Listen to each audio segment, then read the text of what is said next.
அஸ்ஸலாமு அலைக்கும் வஅலைக்கும் அஸ்ஸலாம். பெருமானார் ஸல்லல்லாஹு அலைஹி வஸல்லம் அவர்கள் இப்பூலகில் வந்துதித்த புண்ணியங்கள் பூத்து கொழுங்கும் முதல் வசந்தமான ரபியுல் அவ்வல் மாதத்தின் முதல் ஜும்மாவில் நாம் வீற்றிருக்கிறோம். அல்ஹம்துலில்லாஹ். அல்லாஹ் ரப்புல் ஆலமீன் நம்முடைய இந்த அமர்வை கபூல் செய்தருள்வானாக. நாளை மறுமையில் நபிகள் பெருமானார் ஸல்லல்லாஹு அலைஹி வஸல்லம் அவர்களோடு அமரும் உறவாடும் நல்ல வாய்ப்பை நம் அனைவர்களுக்கும் அல்லாஹ் கொடுத்து அருள்பாலிப்பானாக. ஆமீன். அருமையானவர்களே, நபிகள் நாயகம் ஸல்லல்லாஹு அலைஹி வஸல்லம் அவர்களின் வருகையை குறித்து பேசுகிற குர்ஆன் இந்த உலக மக்களுக்கு குர்ஆனை கற்றுக் கொடுத்து அந்த மக்களை பரிசுத்தப்படுத்தி வழிகேட்டிலிருந்து மீளச் செய்து அவர்களுக்கு வேதத்தையும் ஞானத்தையும் கற்றுக் கொடுக்கவே நபி அவர்கள் வருகை தந்தார்கள் என்கிறது குர்ஆன். லகத் மன்னல்லாஹு அலல் முஃமினீன இத் பஅஸ ஃபீஹிம் ரசூலம் மின் அன்ஃபுஸிஹிம். அல்லாஹ் நம்பிக்கையாளர்களின் மீது மெய்யாகவே அருள் புரிந்திருக்கிறான். அவர்களுக்காக ஒரு தூதரை அதுவும் அவர்களிலிருந்தே அனுப்பினான். யத்லு அலைஹிம் ஆயாத்திஹி வ யுஸக்கீஹிம். அவர்களுக்கு அல்லாஹ்வுடைய வசனங்களை ஓதி காண்பித்து அவர்களை பரிசுத்தமாக்கி வைக்கின்றார். வ யுஅல்லிமுஹுமுல் கிதாப வல் ஹிக்மா. அது மாத்திரமல்ல, அவர்களுக்கு வேதத்தையும் ஞானத்தையும் கற்றுக் கொடுக்கின்றார். வ இன் கானூ மின் கப்லு லஃபீ ضلالٍ முபீன். நிச்சயமாக அவர்கள் இதற்கு முன் பகிரங்கமான வழிகேட்டில் தான் இருந்தார்கள். நபிதான் கற்றுக் கொடுத்து நேர்வழிப்படுத்தினார்கள்.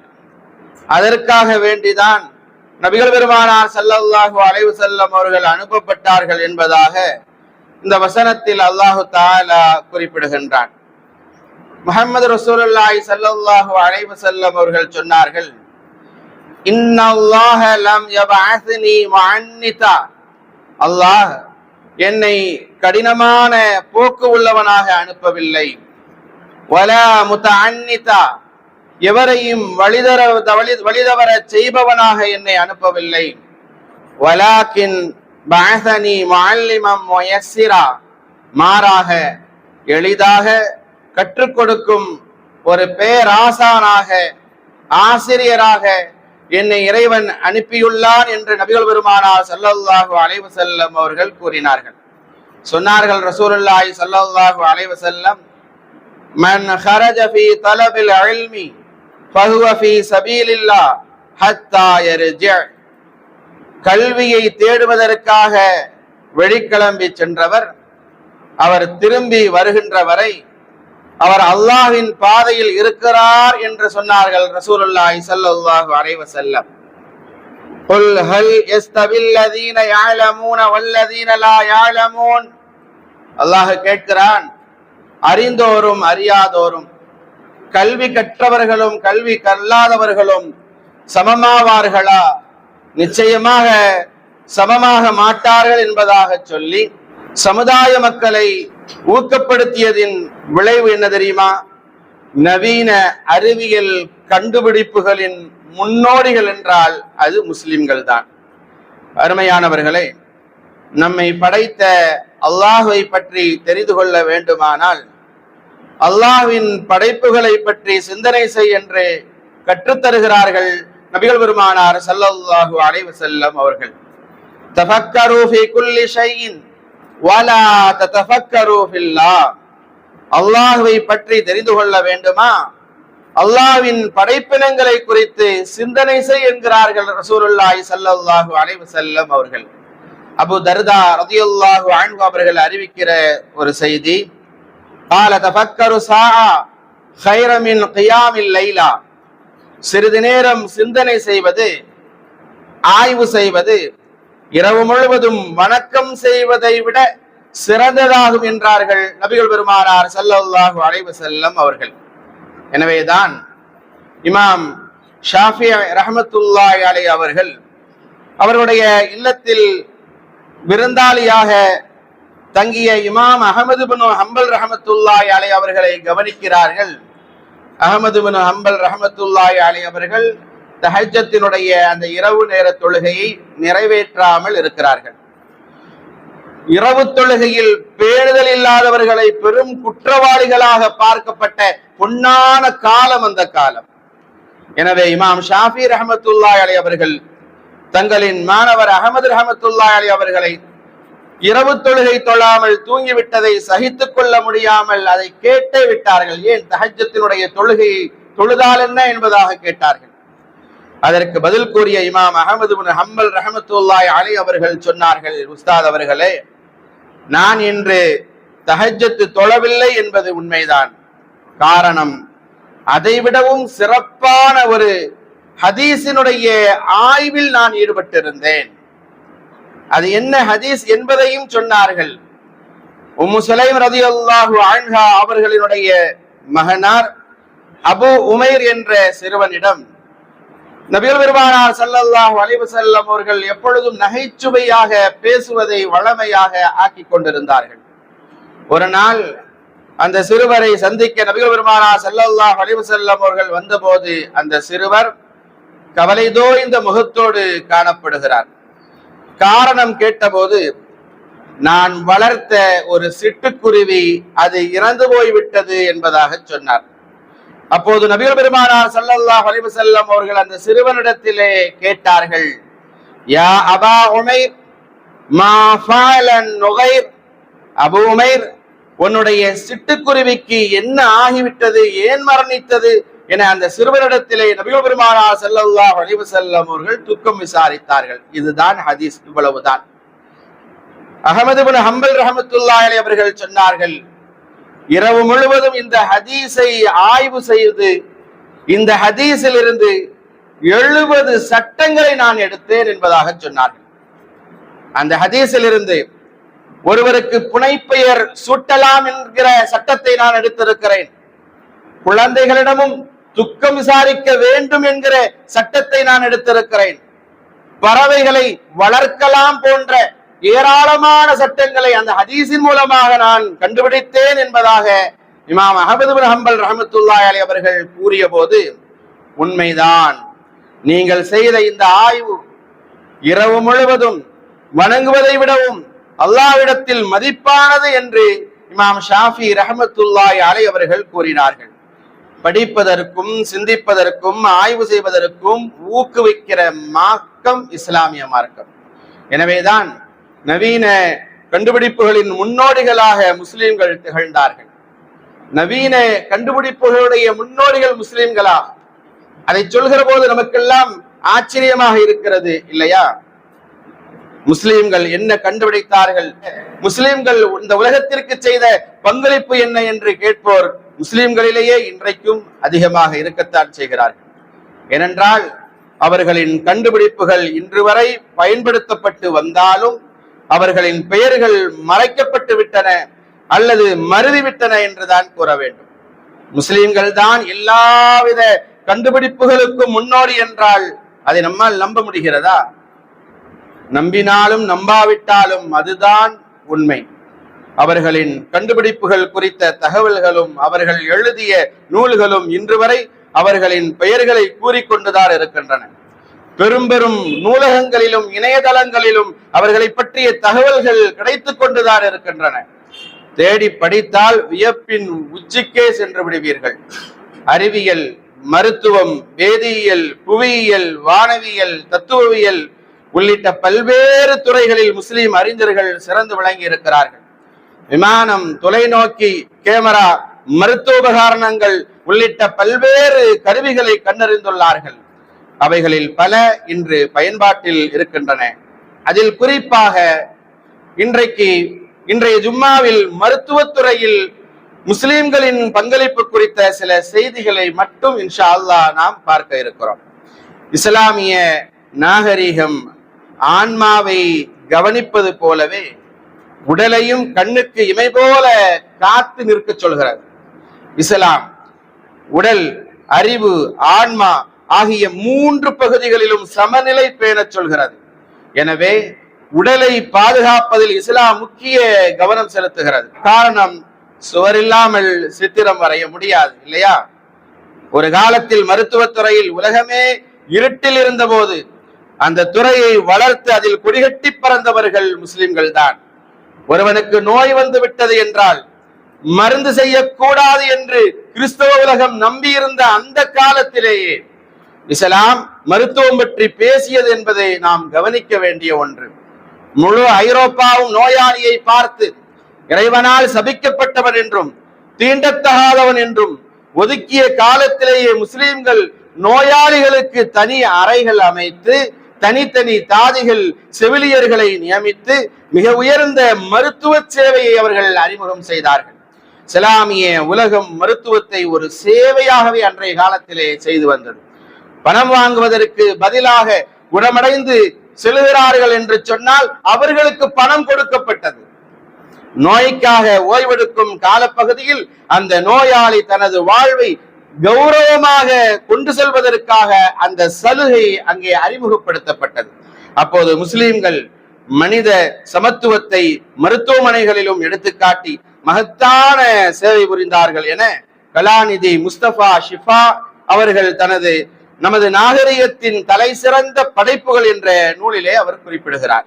மருத்துவத்துறைக்கு பங்காற்றிய அறிஞர்கள் என நாம் பார்க்கும் போது முஸ்லிம் மருத்துவ மேதைகளுள் இமாம் ராசி, இப்னு சினா, இப்னு நஃபீஸ், ஜஹ்ரவி, ஹுனைன், இப்னு இஸ்ஹாக் இவர்களெல்லாம் சிறப்புற விளங்கக்கூடியவர்களாக வரலாற்றில் மின்னிக் கொண்டிருக்கிறார்கள்.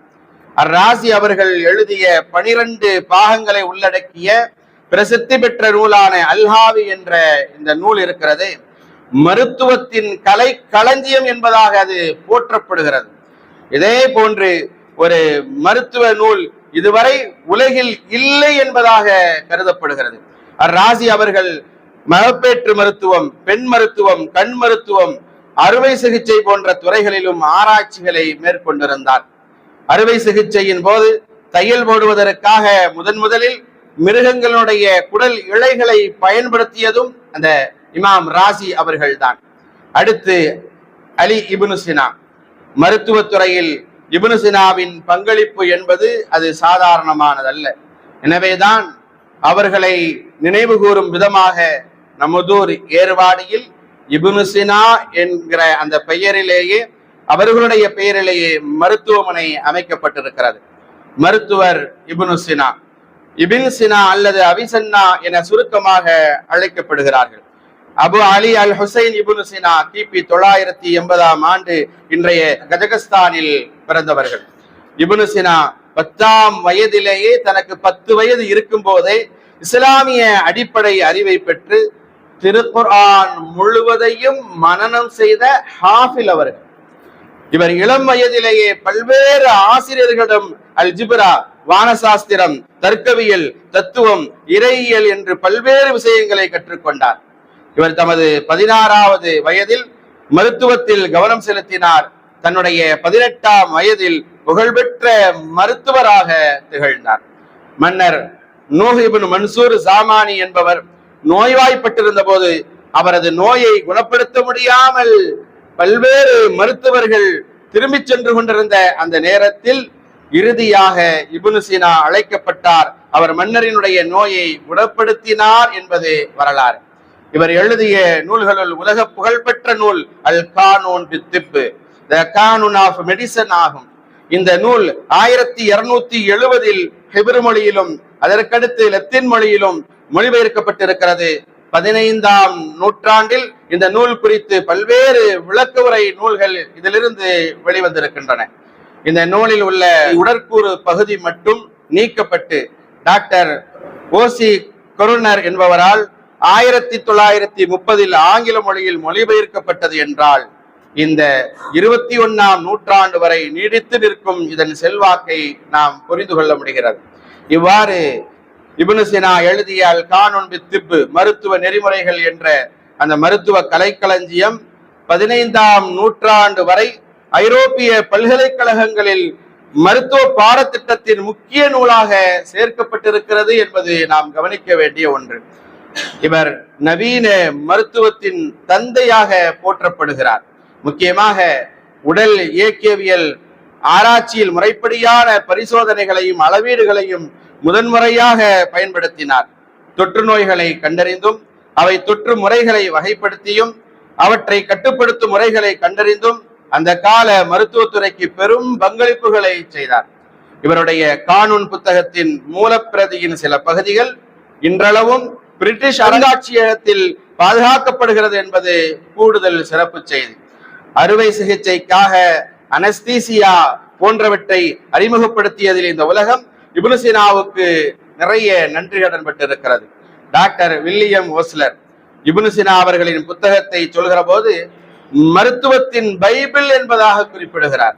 இப்னு சீனா அவர்களின் அளப்பரிய சாதனைகளில் டாக்டர் ஆஃப் டாக்டர், மருத்துவர்களின் மருத்துவர் என அவர் போற்றப்படுகிறார். அடுத்து அறுவை சிகிச்சை மருத்துவர் ஜஹ்ராவி, அபுல் காசிம் கல்ப் பின் அப்பாஸ் ஜஹ்ராவி. இவர் மேற்குலகில் அபுல் காசிம் அபுல் கசிஸ் என்று அறியப்படுகிறார். இவர் அந்தலூஸ் நாட்டில் வாழ்ந்த அரபி முஸ்லிம் மருத்துவர்.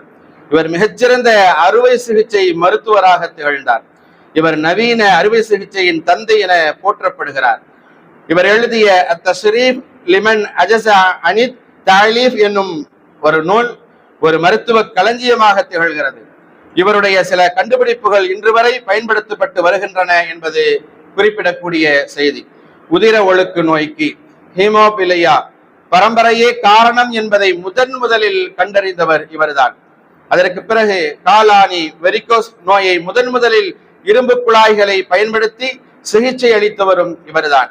பற்களை கலற்றி கட்டுதல், எலும்புகளை இரம்பத்தால் அறுத்தல் உள்ளிட்ட பல்வேறு அறுவை சிகிச்சைகளையும் இவர் ஆரம்பமாக செய்து காண்பித்திருக்கிறார்.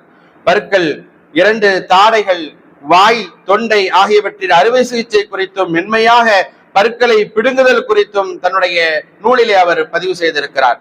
கடவாய் பற்களின் வேர்களை நீக்குவதற்கான வழிமுறை, பற்களை சுத்தம் செய்வதற்கான வழிமுறை, இடம் மாறி வளர்ந்த கடவாய் பற்களை சீராக்குதல், பெண்களுக்கான அறுவை சிகிச்சை, கடினமான பிரசவத்தை கையாளும் முறை, கருச்சிதைவு சிகிச்சை முறை உள்ளிட்டதை குறித்தும் தமது நூலிலே அவர் பதிவு செய்திருக்கிறார். இறந்து போன ஒரு சிசுவை கர்ப்பப்பையிலிருந்து வெளியேற்ற தனிப்பட்ட ஒரு கருவியை கண்டறிந்தவர் அந்த ஜஹ்ரவி அவர்கள்தான். கர்ப்பப்பையின் வாயை விசாலப்படுத்துவதற்கான கருவியை அந்த ஜஹ்ரவி தான் முதலாக பயன்படுத்தினார் என்பது வரலாறு. இரத்த ஒழுக்கை நிறுத்துவதற்காக முதலாக இன்றைக்கு பஞ்சு பயன்படுத்தப்படுகிறது அல்லவா, அதை முதலாக பயன்படுத்தியவரும் ஜஹ்ரவி அவர்கள்தான். இன்று வரை இந்த முறை மருத்துவத்துறையில் பின்பற்றப்பட்டு வருவது குறிப்பிடத்தக்கது. இது போன்று ஏராளமான முஸ்லிம் முன்னோடி மருத்துவர்கள் உண்டு. அருமையானவர்களே, முஹம்மது ரசூலுல்லாஹி ஸல்லல்லாஹு அலைஹி வஸல்லம் அவர்களினுடைய சொல், செயல், அங்கீகாரம் ஆகியவற்றின் தொகுப்புகளில் ஒன்றான சஹீஹுல் புகாரியில் மட்டும் மருத்துவம் என்ற அத்தியாயத்தில் சுமார் 30 ஹதீஸ்கள் மருத்துவம் பற்றி பதிவு செய்யப்பட்டிருக்கிறது. நபிகள் பெருமானார் ஸல்லல்லாஹு அலைஹி வஸல்லம் அவர்கள் சொன்னார்கள், லிகுல்லி தாயின் தவா ஃபைதா உஸீப தவாஉத்தா பரா பிஇذنில்லாஹி அஸ்ஸ வஜல். ஒவ்வொரு நோய்க்கும் மருந்து இருக்கிறது. அதனால் நோய்க்கான மருந்தை பயன்படுத்தினால் அல்லாஹ் நாடினால் அவர் குணமடைவார் என நபிகள் பெருமானார் ஸல்லல்லாஹு அலைஹி வஸல்லம் அவர்கள் சொல்லி அந்த மருத்துவத்துறையை ஊக்கப்படுத்தினார்கள். நபிகள் பெருமானார் ஸல்லல்லாஹு அலைஹி வஸல்லம் அவர்கள், நோய் வந்தால் மருந்து செய்யுங்கள், எல்லா நோய்களுக்கும் மருந்துண்டு, நோய்க்கான மருந்து சரியாக அமைந்து விட்டால் அல்லாஹ்வின் உதவியால் குணமடைவான் போன்ற நபிமொழிகள் மருத்துவத்துறையை ஊக்கப்படுத்தக்கூடிய நபிமொழிகளாக அமைந்திருக்கிறது. அருமையானவர்களே, அன்றைய காலத்திலேயே பெண்கள் மருத்துவத்துறையில் கால் பதித்திருக்கிறார்கள் என்பதை நாம் விளங்கிக் கொள்ள வேண்டும். போர்க்காலத்தில் பெண்கள் பல்வேறு பணிகளை செய்தார்கள். உதாரணமாக, போர் வீரர்களுக்கு தண்ணீர் கொடுப்பது, போரில் கொல்லப்பட்டவர்களை காயமுற்றவர்களையும் களத்திலிருந்து அப்புறப்படுத்துவது, போர் கருவிகளை எடுத்துக் கொடுப்பது, படையினருக்கு உணவு தயாரித்துக் கொடுப்பது, அடக்கம் செய்வதற்காக வேண்டி குழி தோண்டுவது, கவனிட்டு அடக்கம் செய்வது, போர் வீரர்களுக்கு உற்சாகமூட்டுவது என பல அரிய சேவைகளை பெண்கள் அன்றைக்கு செய்தார்கள். இதுல போராளிகளில் காயப்படுவோருக்கு நீர் புகட்டுவதும் காயங்களுக்கு சிகிச்சை அளிப்பதுமே அப்போதைய முதல் தர பணிகளாக நபிகள் பெருமானார் ஸல்லல்லாஹு அலைஹி வஸல்லம் அவர்கள் அங்கே சுட்டி காட்டினார்கள். அந்த வகையில் ரஃபீதா என்ற சஹாபி பெண்மணி இஸ்லாத்தின் முதலாவது தாதியாக செவிலியாக கருதப்படுகிறார். இந்த பெண்ணுக்கு நபிகள் பெருமானார் ஸல்லல்லாஹு அலைஹி வஸல்லம் அவர்கள் ஹந்தக் யுத்தத்தில் காயப்பட்டவர்களை கவனிப்பதற்காக இன்றைக்கு நடமாடும் மருத்துவமனை என்பதாக சொல்கிறார்களே, அப்படி ஒரு மருத்துவமனையை பெரிய கூடாரம் ஒன்றையே தனியாக அமைத்துக் கொடுத்தார்கள் நபிகள் பெருமானார் ஸல்லல்லாஹு அலைஹி வஸல்லம் அவர்கள். ரஃபீதா ரலியல்லாஹு அன்ஹா அவர்களுக்கு உதவுவதற்காக அவர்களது தலைமையிலே ஒரு பெண்களினுடைய குழுவையே அவர்களுக்கு அமைத்து கொடுத்திருந்தார்கள் நபிகள் நாயகம் ஸல்லல்லாஹு அலைஹி வஸல்லம் அவர்கள். அதே போல உம்மு அத்தியா அவர்கள் முஹம்மது ரசூலுல்லாஹி ஸல்லல்லாஹு அலைஹி வஸல்லம் அவர்களினுடைய காலத்தில் 7 யுத்தங்களில் அவர்கள் கலந்து கொண்டார்கள். இவர் நோயுற்றவர்களை கவனிப்பதிலும் தாய்ப்போருக்கு தண்ணீர் புகட்டுவதிலும் காயப்பட்டோருக்கு மருந்து கட்டுவதிலும் ஈடுபட்டார் என்ற செய்தியை இமாம் முஸ்லிம் ரஹ்மத்துல்லாஹி அலைஹி அவர்கள் பதிவு செய்திருக்கிறார்கள். நபிகள் பெருமானார் ஸல்லல்லாஹு அலைஹி வஸல்லம் அவர்களின் கண்காணிப்பிலும் வழிகாட்டுதலின் பேரிலும் நடைபெற்ற சிகிச்சைகள் மருத்துவத்துறையை வளர்ப்பதற்கு அடிப்படையாக அமைந்தன. அதிலும் குறிப்பாக சொல்ல வேண்டும் என்று சொன்னால் பெண் மருத்துவர்கள் ஆண்களுக்கு சிகிச்சை செய்வதை நபிகள் பெருமானார் ஸல்லல்லாஹு அலைஹி வஸல்லம் அவர்கள் பணித்தது மருத்துவத்துறையினுடைய முக்கியத்துவத்தை ஒருபடி கூடுதலாகவே எடுத்து காட்டுவதாக அமைந்திருக்கிறது. சஅத் இப்னு முஆத் ரலியல்லாஹு அன்ஹு அவர்கள் போரில் காயப்பட்டிருந்த நேரம் அது. இஸ்லாத்தின் முதல் நர்ஸான ரஃபீதா ரலியல்லாஹு அன்ஹா அவர்களை அழைத்து நபிகள் பெருமானார் ஸல்லல்லாஹு அலைஹி வஸல்லம் அவர்கள் சொன்னார்கள், ரஃபீதா முஆதுக்கு சிகிச்சை செய்யுங்கள், அவருக்கு மருத்துவம் செய்யுங்கள் என்பதாக கட்டளையிட்டார்கள். அதே போல சஅத் இப்னு அபீ வக்காஸ் ரலியல்லாஹு அன்ஹு அவர்களுக்கு அன்றைய காலகட்டத்தில் மிகவும் பிரபலியம் வாய்ந்த வைத்தியராக திகழ்ந்த ஹாரிஸ் பின் ஹல்தா என்ற மருத்துவரை அழைத்து வரச் செய்து அபீ வக்காஸ் ரலியல்லாஹு அன்ஹு அவர்களை சிகிச்சை பெறுமாறு பணித்தார்கள். அப்போது ஹாரிஸ் இஸ்லாத்தை தழுவி இருக்கவில்லை. உங்களில் மிகச்சிறந்த வைத்தியர் யார் என்று கேள்வி கேட்டு, உங்களில் யார் மிகச்சிறந்த வைத்தியர் என்பதாக கேட்டு மருத்துவம் பார்க்குமாறு நபிகளார் வழிகாட்டியுள்ள செய்தியையும் தபரானியிலே பார்க்க முடிகிறது. இந்த தூண்டுதல்களும் வழிகாட்டல்களும் தான் முஸ்லிம்களை மருத்துவத்தில் கொடிகட்டி பறக்க வைத்தது. முஸ்லிம்கள் மருத்துவத்துறைக்கு முன்னோடிகளாக மாறினார்கள். இன்றைக்கு ஆபரேஷன் அறுவை சிகிச்சை செய்யப்படுகிறது இல்லையா, அதற்கான முன்னோடிகள் முஸ்லிம்கள் தான். ஒரு காலத்தில் குருதி வெடிப்பு ரத்தம் குத்தி வாங்கும் முறை இருந்தது.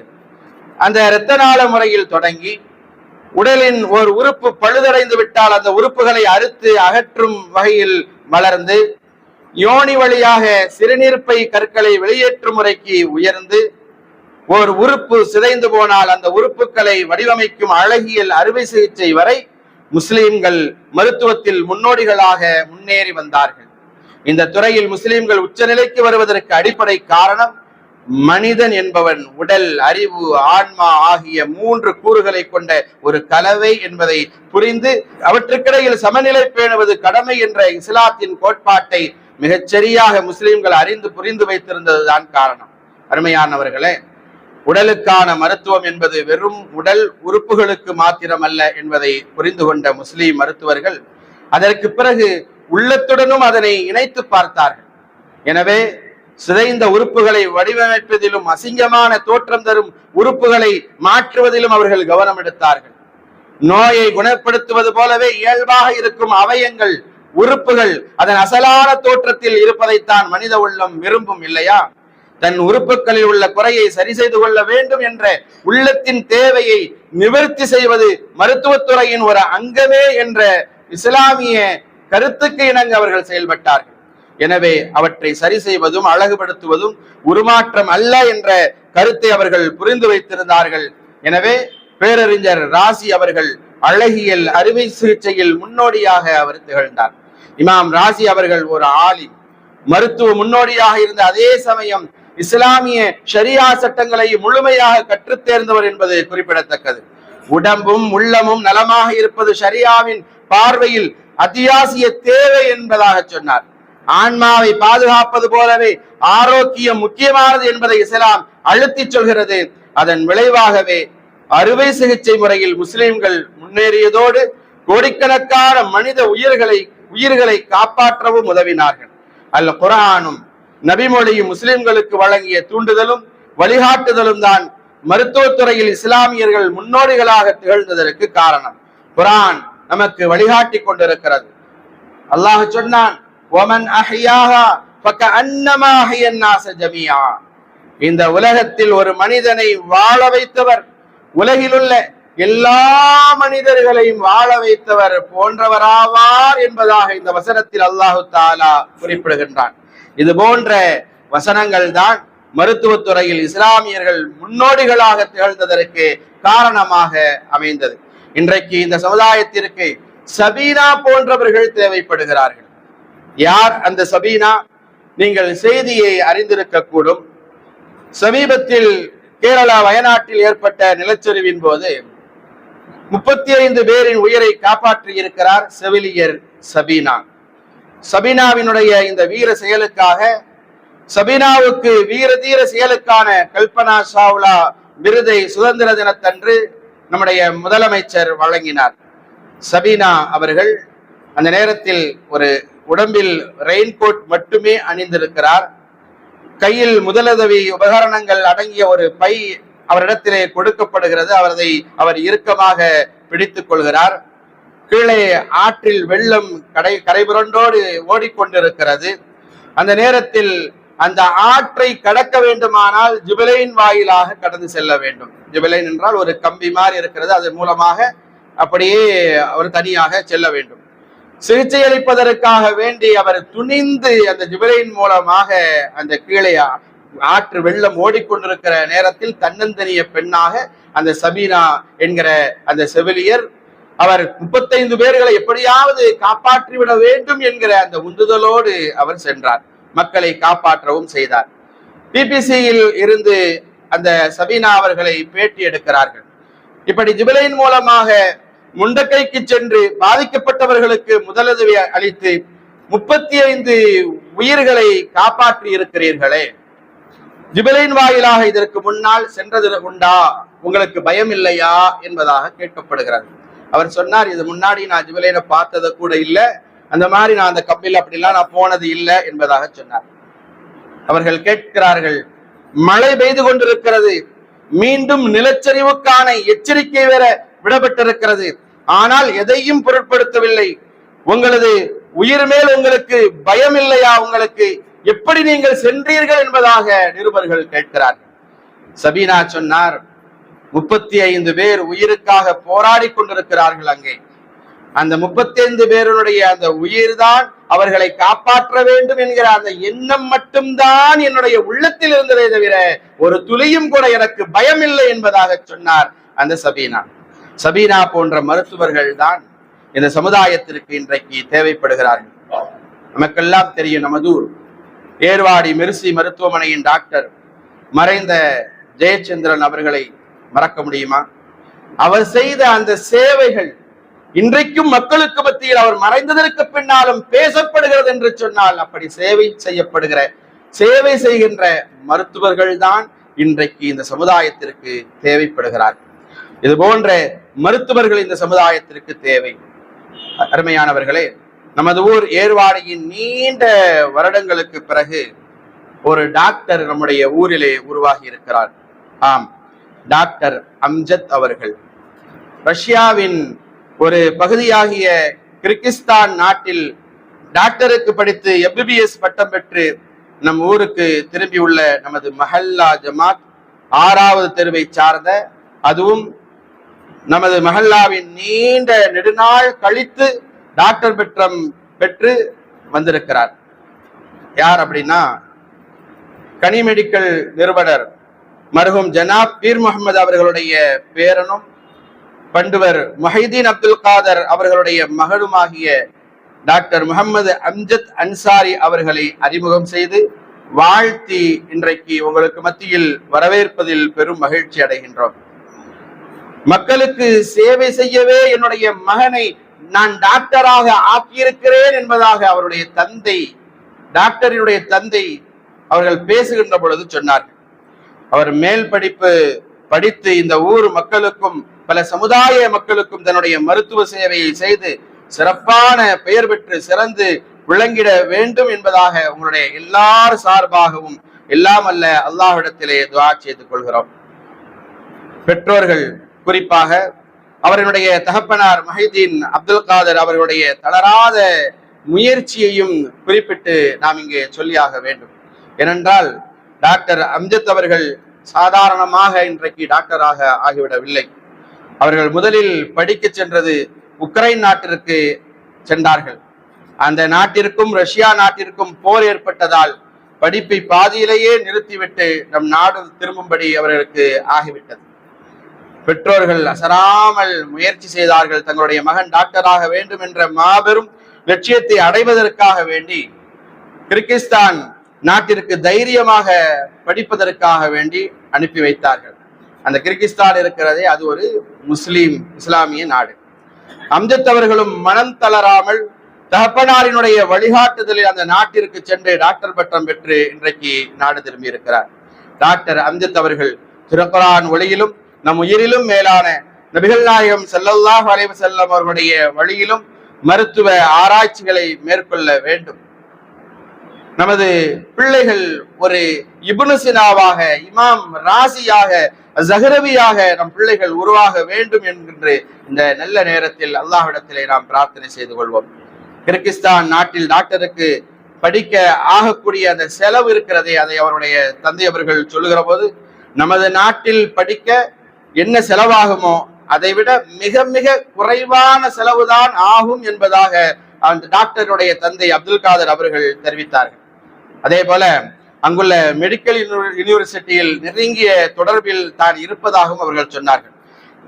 நம்முடைய ஊரில் இருக்கக்கூடிய பிள்ளைகள் யாராவது டாக்டருக்கு படிக்க வேண்டும் என்பதாக ஆசைப்பட்டார்கள் என்று சொன்னால் அவர்களுக்கான முழுமையான வழிகாட்டுதலையும் ஒத்துழைப்பையும் நான் தருகிறேன் என்கிற செய்தியையும் நம்மிடத்திலே அவர்கள் முன்வைத்தார்கள். மிகவும் நல்ல விஷயம். நமது பிள்ளைகள் டாக்டருக்கு படிக்க விரும்பினால் அவர்களை இன்ஷா அல்லாஹ் நீங்கள் தொடர்பு கொள்ளலாம். அருமையானவர்களே, ஜும்மாவினுடைய தொழுகை மற்றும் துஆவுக்கு பிறகு டாக்டர் அம்ஜத் அவர்கள் இங்கே வருகை தந்திருக்கிறார்கள்.